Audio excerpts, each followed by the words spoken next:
Good morning. So let's just assume that I look good like I always do, and pardon my appearance, I'm very handsome. Shameless plug of my friend's book, Love's Great Design, 52-week devotional by Angel Simmons, a member of the Act Pack. Make sure you grab a copy from her or grab it from Amazon. She has copies available, a few left, so make sure you grab one. So every morning I try to listen to something now inspirational. I try to listen to something that's uplifting to my spirit and start out my day right.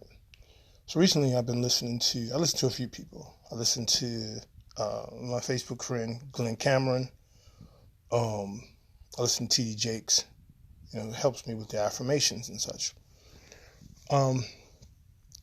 And the T.D. Jakes message today spoke about how you should feel about yourself, your belief system. And one of the things he said was,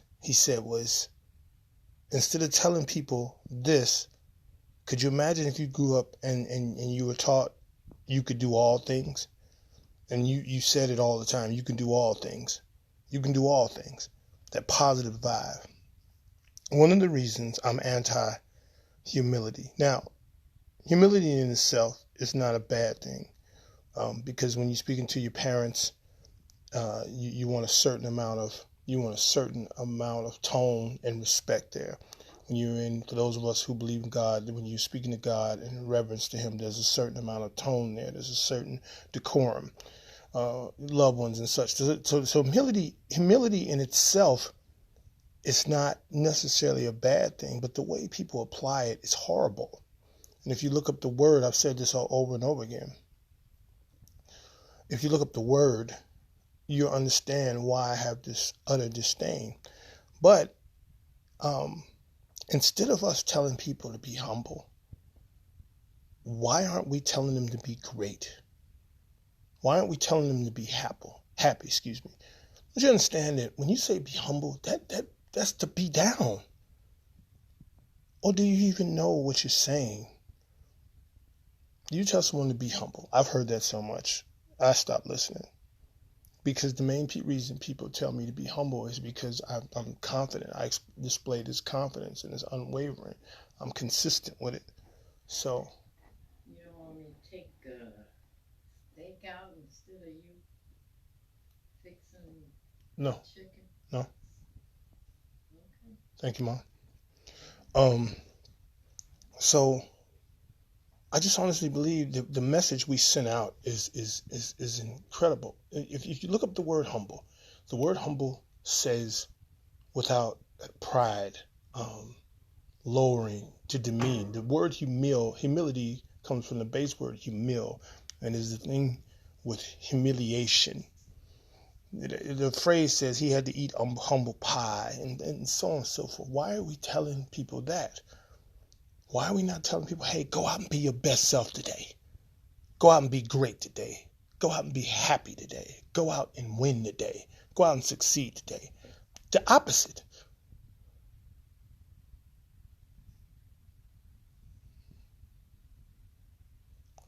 People who are the best at what they do, they have a certain amount of ego. I remember an article about Kobe Bryant, and they were talking about a game where Kobe wasn't shooting that well, but he kept shooting. He was like, I don't know, 10 for 30 something, and he kept shooting. Kobe kept shooting. It says he kept shooting because he had the ego that a superstar has to have. Think about it. He's not hitting the shots. He's not hitting the shots like he should, or whatever the case may be, but he's shooting because he has the ego that a superstar has to have. And true, and I'll agree on this. Maybe, it's sometimes not the best thing to be braggart or whatever the case may be. Okay, I may go with you on that.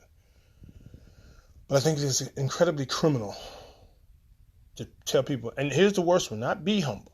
Stay humble. Think on that. Think about the context. Stay humble. And it is my honest belief that humility for the sake of someone else, not yourself, humility for the sake of somebody else is criminal. It's criminal. So, and next time, some of y'all be posting that, man. Next time, just suggesting, tell somebody to be great. Tell somebody to go out and get it. You see my messages every day. Be great. Have a great day. Have a tremendous day. Everything is affirming. Everything is positive. I'm not saying that you should think the way I think, but it just sort of struck me this morning. When I saw it on a gentleman's post that, I think is pretty cool and very dope. And I saw it. I was like, wow, really? And I was like, I couldn't fathom that. And it's almost trendy. It's not even original. It's trendy. So someone's going to sit there and say, and not that I give a shit, but somebody's going to say, well, you're really arrogant. And, I'd rather be this guy, because I remember coming up and not feeling that great about myself and not feeling good about being dark skinned and not appreciating the skill set. And I have to constantly remind myself, I've been going through that this week, constantly remind myself that some of the things I've done, some of the things I've been a part of, some of the things I've excelled in. And so I'm imploring you.